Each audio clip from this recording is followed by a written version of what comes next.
Right now, we are going to have, I'm going to ask that Kevin and Nikki would come on up. Many of you are familiar with Kevin and Nikki, and probably some of you are not familiar with Kevin and Nikki, and I've gotten to know them. They showed up shortly after we took up post here, and we got to meet them and spent some time just talking with them, and then we've kind of talked back and forth a couple of times since then. They have been called to the mission field. And so they are getting ready within the next handful of months to basically pick up everything that they own, and they're going to go overseas. I'm not going to steal their thunder or their story. I'm not. No, that's all right. We talked about it. But God is awesome, and I think that through their testimony, God is just going to reveal how awesome He is sometimes, and He can show up when you least expect it, in the times that you least expect it, and tell you probably the least expected thing that you thought you were going to hear. And so without any more of me talking, I'm going to hand it over to Kevin. Would you please welcome them this morning? Thank you. Just a couple things real quick.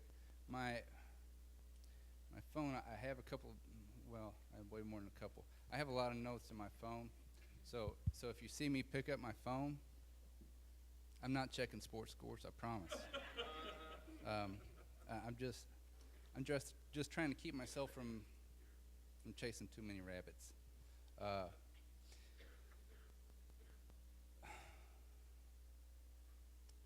You guys, have you guys ever heard the when I was in church coming up, that people come up and give their testimony of being called? I've been called to missions since I was 5 years old. Anybody heard those stories? That's all I remember. I remember seeing people come up and talk and be like, yeah, it's something I've always been called to do, and I just always knew this. And I want to tell you, this isn't one of those stories. This is a story about God. This story about God's transformation, in ways I never would have dreamed about, ever. And for me, I'll tell you a little bit about me, and then Nikki can tell you about her. Me, I grew up Ritchie Baptist Church, just down the road here, till I was, 18, 19, and then I went to what's called Forest Park in Joplin for a little bit, and then Nikki and I get married, and we come. This is where we settle, and so as I look out here, I see faces that family. That's what you guys are. Some faces I know, some faces I don't, and so I want to apologize if some of you guys are like, you know what, we've heard from you guys before. This is old news. But this starts when I was a kid. I grew up in church, and I grew up knowing about God. I lived a life knowing about God. But that was it. I said a prayer to ask Jesus into my heart when I was 6. And I knew about God. I didn't know God. Now I thought, I had this idea of God looking this way, of things that God will do being this way. God being, just like Jason was talking about earlier in his office, talking about our ideas of God being inside this box, and how these things need to fit in here for us to, in order to be comfortable with this, and for us to be able to say we believe. And God ripped that out of my heart. I don't know well, to say so I grew up in church with these preconceived notions, with these ideas, with a focus on doctrine. My focus being, okay, these traditions, these structures, these things have been in place. People put these place. God puts people in power, so they put these things in place. And so I need to stick to the rules. I've got this list here that really I need to go through and check. And that was my thoughts. And then when Nikki and I, well, it was before Nikki and I, God became, to me, God became something that I knew about, but honestly, really I could care less about. I was completely absorbed in myself. And Nikki and I got together, and this pattern kind of still continued. And we got married, and we started coming to church here. And we came to church, but we would come to church and we would talk about God. And the rest of the week, God never even entered my mind. I mean, it was a show. It was a tradition. I mean, it wasn't the intended purpose of, okay, I've got to show up to church to uphold an image or anything. It was a tradition. What'd you do on Sunday morning? You went to church. So it became this tradition, and then as this tradition is kind of evolving, Nikki has this accident that completely changed our lives. A lot of you know about it, but she was at KU. She was hit head on by a semi, by Ginger Blue down south. And she was in KU for 6 weeks. Broke pretty much every long bone in her body.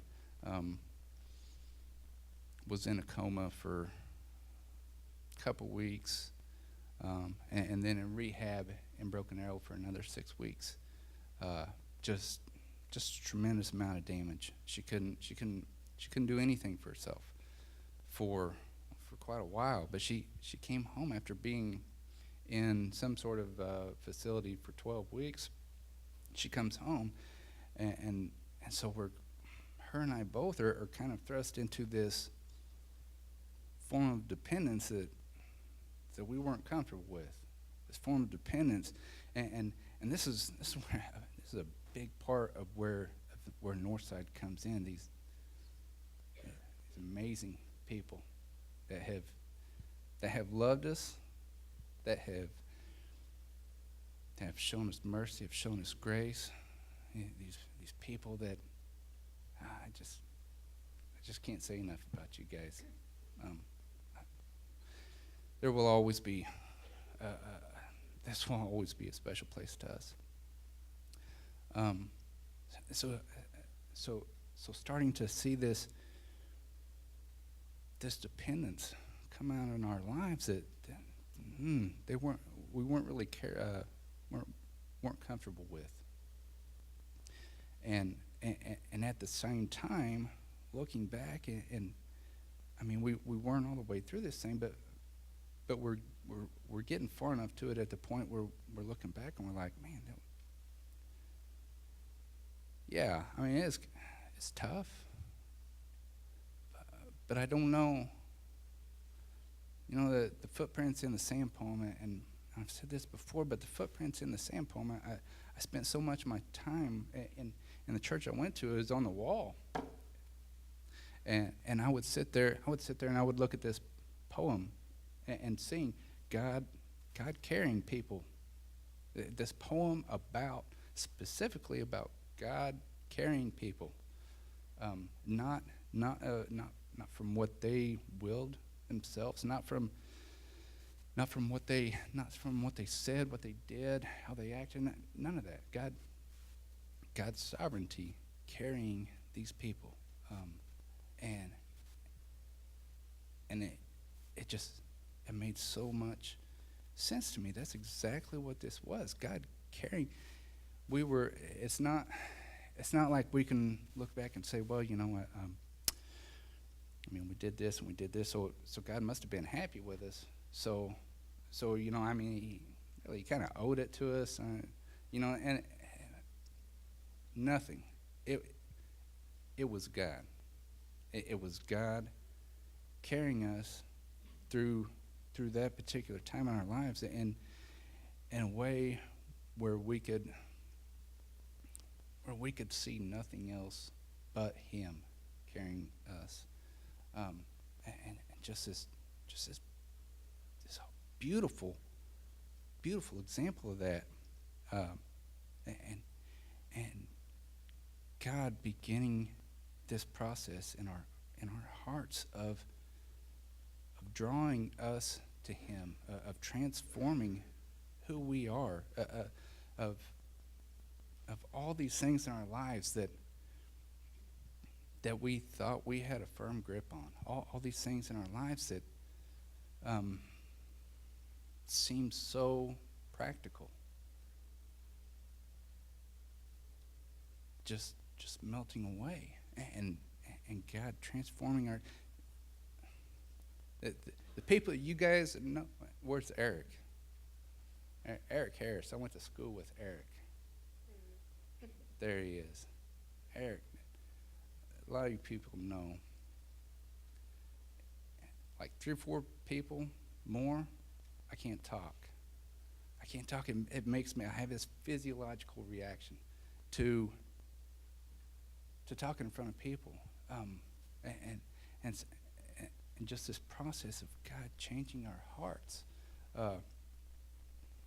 And part of this process kind of began with this question: how often do good things in the church get in the way of great things for Christ?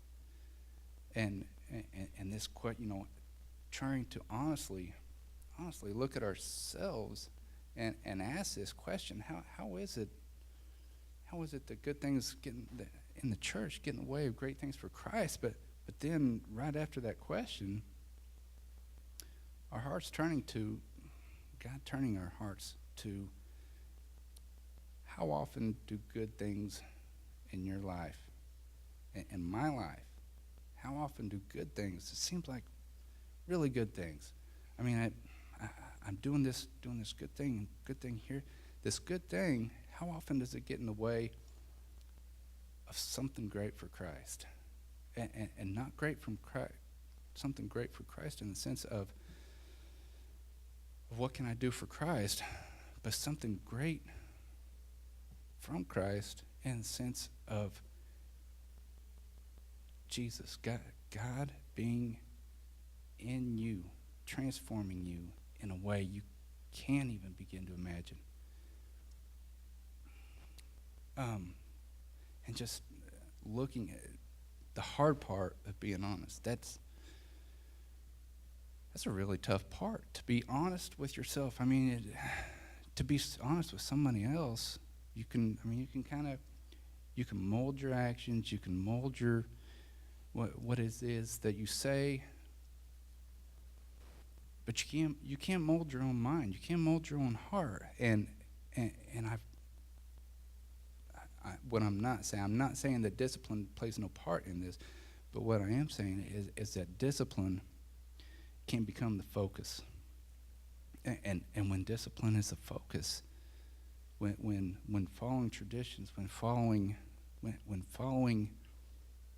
what you've always known, when following what you're comfortable with is what you're following, that's not following God. And that's exactly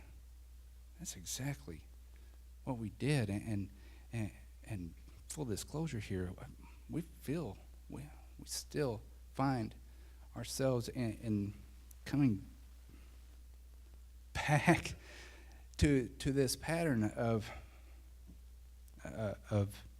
me, you know, and I can't follow Christ if I'm following me.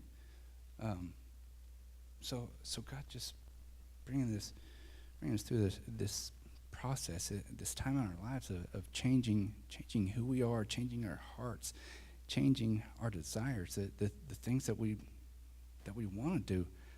I always I always had this idea when I was sitting there. I'd hear these stories and I'd be like, man, that poor sucker, he got called into missions. Man, he got called overseas. But he manned up and he went ahead and went, and I guess that's what you're supposed to do. And I had no idea. People didn't do this because, all right, finally, you win. People did this because that's the desire that God had put on their heart. How crazy is that? Wow, who knew? Just absolutely amazing. And so we move. That kind of gets us to the point where God is changing our desires to be somewhere else. Not only that, but Nikki's body she doesn't do well in the cold weather. All the breaks she's had, 28 surgeries, and through all that, the cold weather just didn't do well with her. So we decide, okay, we're going to move. But where are we going to move to? I don't know. Arizona? I don't know. So we start pulling this out, and this whole time we're looking at, okay, find out here on the map what seems most practical. Makes sense. What's most practical? So we start looking. Well, okay, we don't want to go here. We don't want to go there. And so we find these places that do seem most practical to us, and it's not New Waverly, Texas. So we start trying to we find job opportunities and try to maneuver, try to make this thing happen, which seemed really practical. We need to make this thing happen. And so that's what we tried to do. And we tried to do that for, a year and a half, something like that. So we do that, and just frustration after frustration after frustration, and just over and over again. And all of a sudden, we're like, man, we're trying to make this thing happen, and it's not happening. So, well, all right, maybe since we can't make it happen, then I don't know. Maybe we could trust God with this. And so that's we just. I was telling Jason earlier, you growing up singing hymns, and hearing these church phrases of just give it to God. Well, for me, it became this phrase, and just a trite phrase, and that was honestly the first one of the first times that I remember our hearts actually having this desire. You know what, God, this is you, and we did that, and it was crazy. Kent knows about that. We tried to make everything work. It wouldn't work, and we go on this trip to Canada, and we come back. And I come back. Our house is we've got a full price offer on our house to move, and a job offer pretty much all at the same time. It just, so we moved to this place that we didn't really pick out,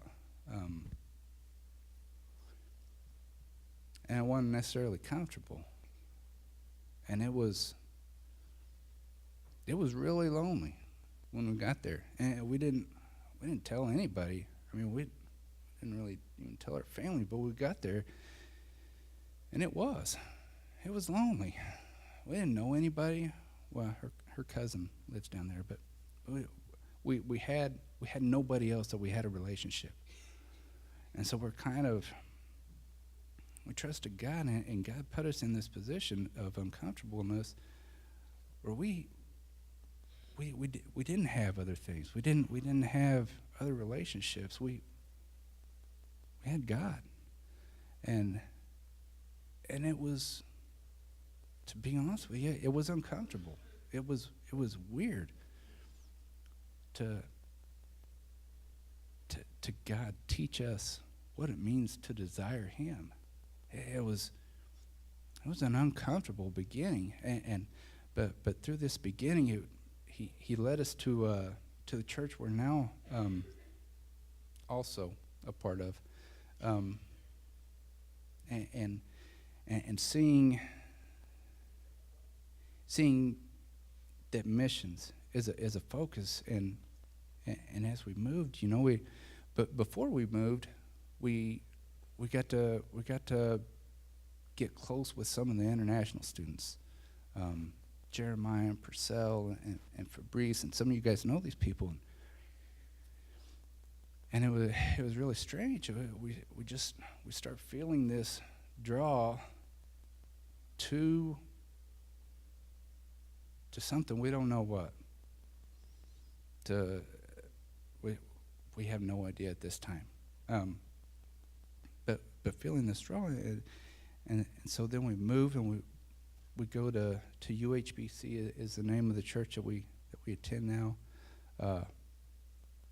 and going from hanging out and doing stuff with the African international students here to there's an orphanage in Uganda that the church helps sponsors there. So we heard that, and to use another churchy phrase, my heart was pricked. It was. Nikki and I both, and we wanted to know more, and just this leading in this direction. So what do? We do the most practical thing. We start trying to figure out, okay, now who do we need to talk to about this, and trying to make connections, make these channels happen. We want to talk to Phil, this man that started the orphanage over there. We'd like to get to know him. When's he going to come back? Can we go on a trip? What's going on?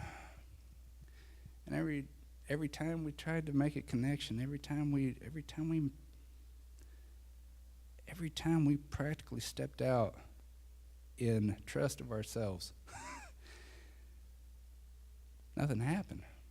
Everything fell through, and we're like, what's going on? Oh, wait a second.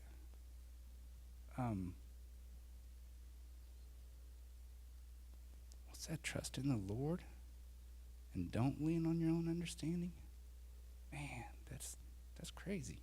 Yeah, we'll give it a whirl. Again, last time, God, wow.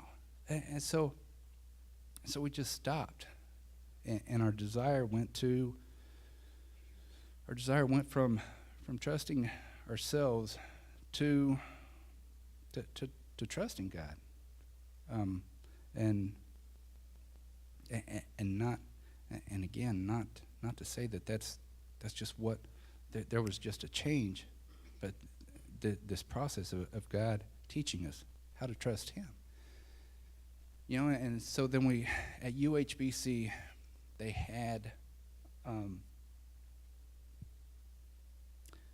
it was Easter.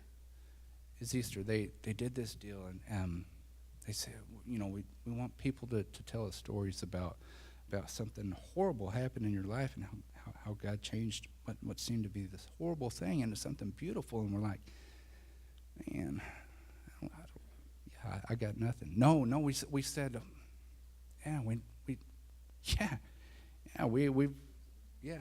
got an example of that, and so doing this, and they showed it up on the screen at church, which is really embarrassing.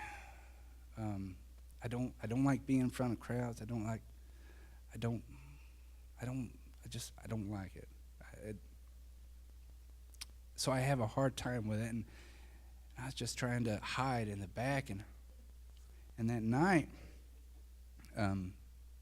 Phil, the orphanage that we're going to in Uganda, Phil was there, and he met Nikki. I wasn't there. I was the transporter. So I come back, and Nikki's like, "Hey, there's this guy you've got to meet." And Nikki and I have talked about Phil, and we had this idea of who Phil was. We never met him, but we've spent this time trying to find out what it is we can do to make this all happen. So I come back, and Nikki says, "Hey, there's this man. You've got to meet him. His name is Phil." There's a lot of Phils in the world. I'm like, okay. So I go up, and Nikki introduces me, and I'm like, "Hey, Phil, what's going on?" "Not much, we get to talking." He said, "Hey, I seen your guys' the story about you guys, and God taking this what seemed to be a horrible thing and turned into something beautiful, and I can really identify with that." And I'm like, "Yeah, man, that's great. So where are you from?" He's like, "Oh, I'm just here in town for a little while." And so it's this really, really strange interaction of like ambiguity, so almost hidden. And finally, he said, we're talking about the weather, and he said, "Well, it's nice all year round where I'm from." I'm like, "Oh, yeah, cool. Where are you from?" Like, "San Diego?" "I'm from Uganda." "You're Phil Jones." I know who you are now. So this really cool thing of getting to meet him in circumstances that we didn't manufacture. It wasn't us. Just another example of God's sovereignty over everything. So we get to eat with Phil.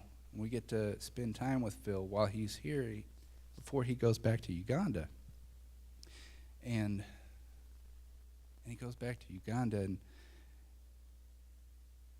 it's really on our hearts. This is somewhere God may be leading us to go, and this seems really weird. So it was a year ago this Christmas. We went to Uganda to the orphanage, but 3 months before that, I was approached about going with Ken, the minister of administration at our church. So he said, "Yeah, you bet. Yeah, I'd go." So I went with Ken, and I go. And Nikki and I have talked a lot about and talked to God a lot about where he's leading us. We don't know. We know you're leading us somewhere. We don't know where it is, and we know that you're going to show us. But at the same time, this is uncomfortable. It's uncomfortable to not know what's going on, And so I go with talking to Phil, talking to Ken, who is involved with the orphanage as well. Great job. We've got some pictures. If you guys would want to start a slideshow, it'll kind of, hey, that's it. So anyway, yeah, going with Phil and with Ken, knowing that we were open to moving if that's where God leads us, and them telling us we've been asking God for quite some time for a family to come and be here. And so there was this weird kind of expectation that, hey, the Mayfields may be it. So I went, and it was just Ken and I, and working with the kids, and it was great. But I didn't feel like that's where we were supposed to be, so it was really awkward because I had this conversation with Ken and Phil of just this honest conversation of, listen, to be real honest with you, up front, I don't, at this point right now, this isn't where we're supposed to be right now. You know, we were involved with things, different things with people back in Huntsville and New Waverly, and so just talking through that, and it was, you know, there was disappointment to deal with, you know, and not meeting expectations. So then we come back, and it was really weird, but something else happened. It's going to be a tough part. Something else happened when I was there. Nikki and I had been praying about, we've been talking to God about adoption, and have felt this lead to adoption. So when I went, I had once again I had my own ideas. I had my idea that I wanted to be a baby, you know, because that way you get there's no outside influences. I mean, you're molding this child. So and you know, there's a couple of people at our church that have adopted a couple of black kids, and it's been kind of difficult. And so simply and purely out of selfishness in my own heart, a baby, a little white baby, and I love our little girl to death, but a boy, that'd be kind of cool, you know. So I had these visions of what God had put on our heart, but I had my own slants on these things, and they seem fine. They seem like perfectly fine, reasonable thoughts. And I go to Uganda, and I spend time there. There's 130 kids at this orphanage, and I spend time mainly with the boys. And no thoughts of adoption at all when I went there, leaving. Nikki and I didn't talk about it at all, nothing. So I get there, and one weekend they had a party at Phil's house, and all the kids came over, and there's this little group of girls sitting here. There's 4 of them. There's a picture in there. I'm not sure which one it was, but even now looking at the picture, it's fresh in my mind. These 4 girls sitting right here and giggling, and I was going around just trying to interact with the kids, as you know, not like spend a lot of time with any of them, but just interact with the kids. And so I go over here and I start talking to these girls, and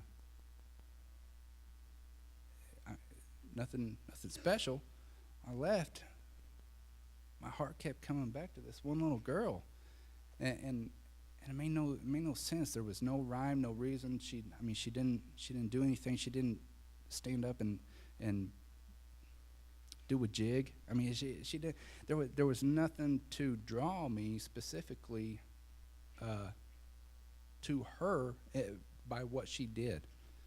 You know, and so many wonderful kids, but began this love in my heart for this little girl, and then, you know, just getting to spend a little more time with her before Ken and I left. And when I left, it felt like I was leaving Cairo in Uganda. And it was one of the hardest things I've ever done. And it made no sense.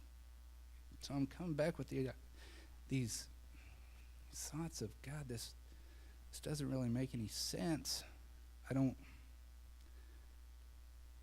know what this means. And so then I start thinking, well, Nikki and Kyra are going to be coming. How do I keep from just like imprinting my own emotions onto Nikki and Kyra to where, I want this, if this is something God has put a love in my heart, I firmly believe that he's going to do the same to them. So not trying to keep from just bawling all the time when I came back was really difficult, and I didn't do a very good job. And so Nick and Kara go with me back. We go with another couple and a couple other people from our church. We go back, and Doreen is this little girl's name. So we get there, and it was a strange thing. Her and Kyra, I told Kyra about her, but we'd never talked about adoption up until the point that she specifically came out and asked me, can we adopt Doreen? It just blew me away. And so her and Doreen, from the get-go, they were peas and carrots, right on. Yeah, they were peas and carrots, just inseparable. And all of a sudden, this love between, I had felt what seemed like on my own. Now I'm seeing this love. God has put this love in my beautiful little girl's heart for this other beautiful little girl that God happened to put the same thing in me. And it's seeing the same thing with Nikki, seeing this transformation of a love being in her heart that you can't explain away. You can't reason away. You can't attribute it to anything else. And so we spent about 7 days there. We spent about 7 days there, and we get on the plane, and as we get on the plane, it was clear to all three of us, this is where God's leading us. And there was no way around it, and it wasn't like, okay, God's leading us here, but we don't know how we're going to do this or anything. God's leading us here, and he put this desire in our hearts that makes no sense whatsoever to be in a place that we don't really know. we don't really. It's not like we fit in well. It's not like we're just a match. So coming back with all these thoughts and this love in our hearts for this little girl that practically speaking, adoption would be the next move. And God placed this love on our heart. We know that God's leading us to adopt. We know that God has put this love for this little girl in our hearts that we can't explain. So naturally, that means adoption. And we were told that yes, she's adoptable while we were there. So we come back to the States, and we're excited. Hey, we can start this process of adoption, but at the same time, we know we're being drawn there. So we're like, well, I don't know. Maybe this looks like moving there and adopting from there. We don't know. And it was about a month later.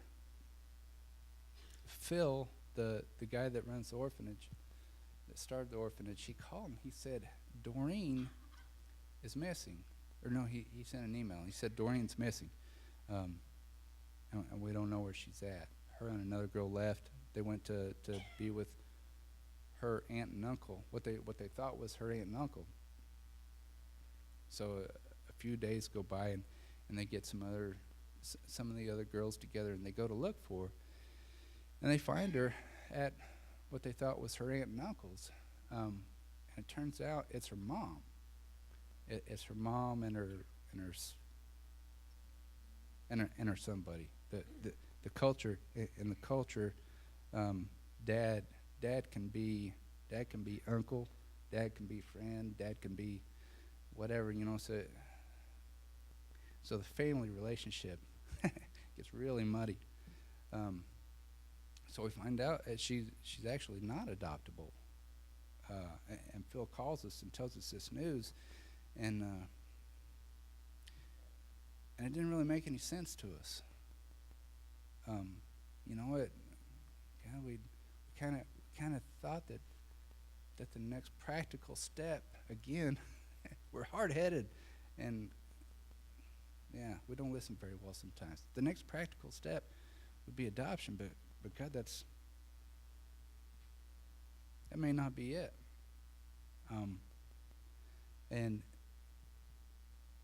But the same two things that we left knowing beyond the shadow of a doubt. God is leading us to Uganda, and we knew beyond the shadow of a doubt that God has put a love in our heart for this little girl that we can't explain any other way. And so as we start looking at this and talking to God about what's going on, these two things, they're still there. I mean, the practically what it looks like changes, but it doesn't have any impact on these things that God has placed in our heart. So now that brings us back to about less than a year ago. So we know we're supposed to be there, and things working out financially, trying to get our house sold and get these other things done. Well, our house wouldn't sell, so we owner financed it. When we owner financed it with the expectation of a year. And so we thought, well, you know, it's going to be another year longer. And then turns out it's not. They pay us off a lot sooner than what the terms were set for. And so we see again another example of our expectations, practically what our expectations looking like, just over and over. Practically speaking, our expectation, even though we want to convince ourselves and try to fool ourselves that God is at the center of all this, the honest part of it, really he wasn't. So some of these things that we just took for granted. And so these past 6 months, God has been honestly showing us honestly where our hearts are, and the honest truth of it is it's disturbing. It's disturbing to see the depth of our depravity, of who we really are at our core, and our motivations, and seeing God say to his people, the Israelite people, going on and on, just this vicious cycle, and then God showing me that in my life, and seeing God say to the Israelite people, listen, I don't want your church gatherings. I don't want your prayers. I don't want your tithes. I don't want your songs. I don't want these things. And so it's just been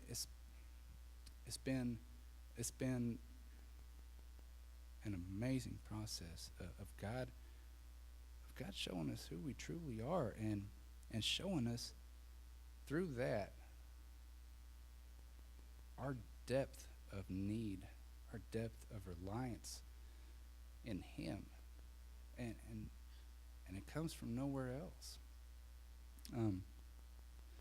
So we are now at this point. We're going to Uganda to work with the kids.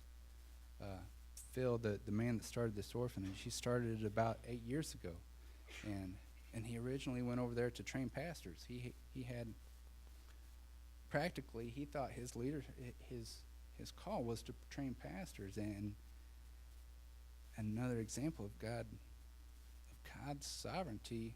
No, this is what you're going to do. He sees these kids, and he starts this orphanage with 65 kids on the first day that they open the doors and sign up. And now he has 130 kids, and Phil's basically running this thing by himself. Just impossible for him to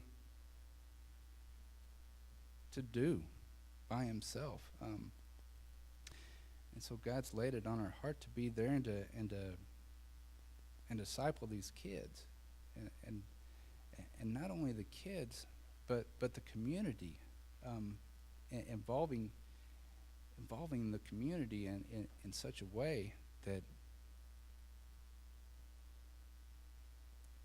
there's just been this constant thing on my heart of Jesus Church, of this church in Acts. And in Acts 4, after John and Peter had been thrown in prison, they come back and they tell the people, and they say, you know what, this is what happened.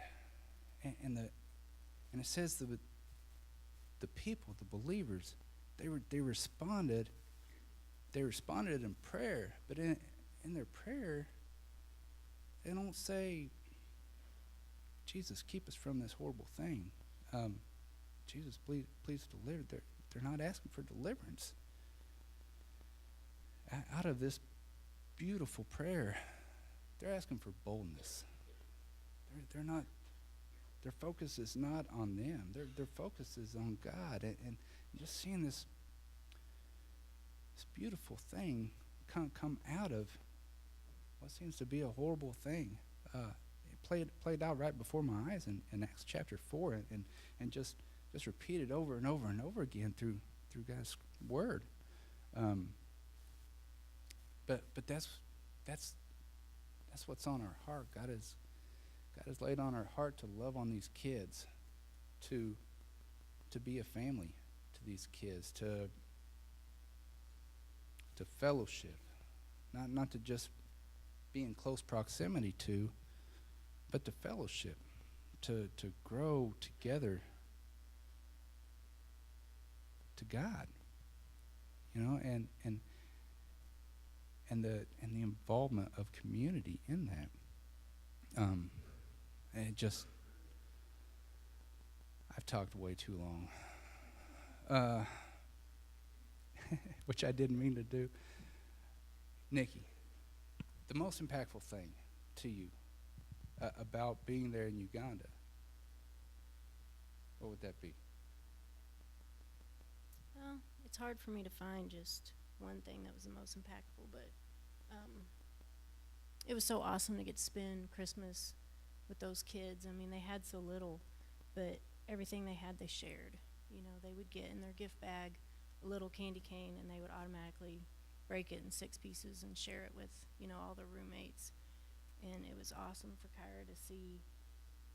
It helped me to realize just how blessed we are and what an abundance we have of everything. But they had so much joy and hope with what little they had. It was awesome to get to see that.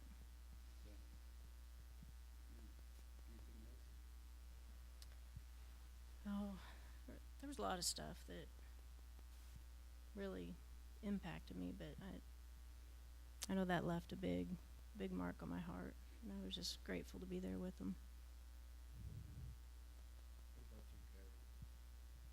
What was the most impactful thing for you? To see Doreen happy for what she's got, even though she has so little. That's pretty impactful. Mhm. And they have such a, I mean, their love for Christ is so huge, even though they have so little, you know, and the letters they write back and forth to us, they say, you know, I'm praying for you, and they always say, don't forget, you know, Jesus loves you so much, and he's always by your side, and they quote scripture to us, and it's just awesome to see their love for him. They know that even when they don't have much else, they've got him. Yeah, that's really it. Actually, no, that's not it. I could stand. That's a crazy thing. I could stand up here. I could talk for hours. I can talk for hours, but otherwise, I don't want to talk in front of people. It scares it's bad. So anyway, that being said, does anybody have any questions? I talked a ridiculous amount, and does anybody have any questions about the orphanage or anything else?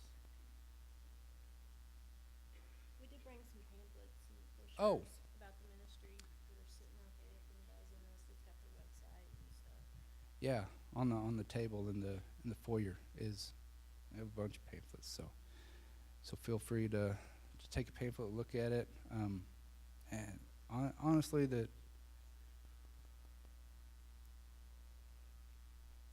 was going to say, ask for your prayer. I know you guys are going to be praying with us. I know you guys are going to be talking to God with us through this, and just thank you so much for letting me share these things that God has laid on our hearts, and the way that God has worked this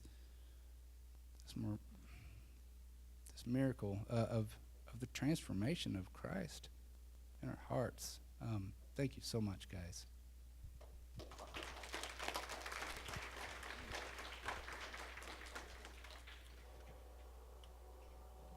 If there is anything that I want you to walk away with this morning, it is to be afraid.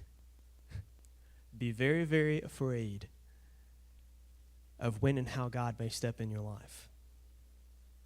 And I don't mean that, I obviously say that in jest. But Kevin and Nikki, to look at them and stand here for 30 seconds, you see the genuineness of their hearts. You see that they have no ulterior motives. They're not in this for the fame and fortune. They were ordinary, normal people sitting in the pew at church. And as Kevin said, just basically playing the game. And God can take normal people and do extraordinary things, and that's about what's going to happen in their life. And so I want to encourage you this morning. When you seek God's heart and you pray and you say, God, use me, God, lead me, God, show me what it is that you want me to do. If you're serious, you better be ready for what it is that he wants you to do. And I am so excited that you guys, that you have a heart here at Northside. Know that you have support here at Northside, and whatever we can do, throughout this process, please keep us posted and let us know. But I'm excited to see where God is and how God is going to use you guys in the future. Kent, do you have an invitation song? Do you have some stuff you want to come up here? And we're going to have a time of invitation. And if God has spoken to you this morning, and you need to come to the altar, you need to talk with him, or if you'd like to talk with myself, or we'll have some deacons down here, please do so. Also, I know the Mayfields, they're going to hang around a little bit after service this morning. If you have some questions for them, or maybe you want to pray with them individually, or you want to encourage them, or maybe share a story with them, please do so. I know that they will be uplifted by what you have to say. So if you would stand, and we are going to have our time of invitation.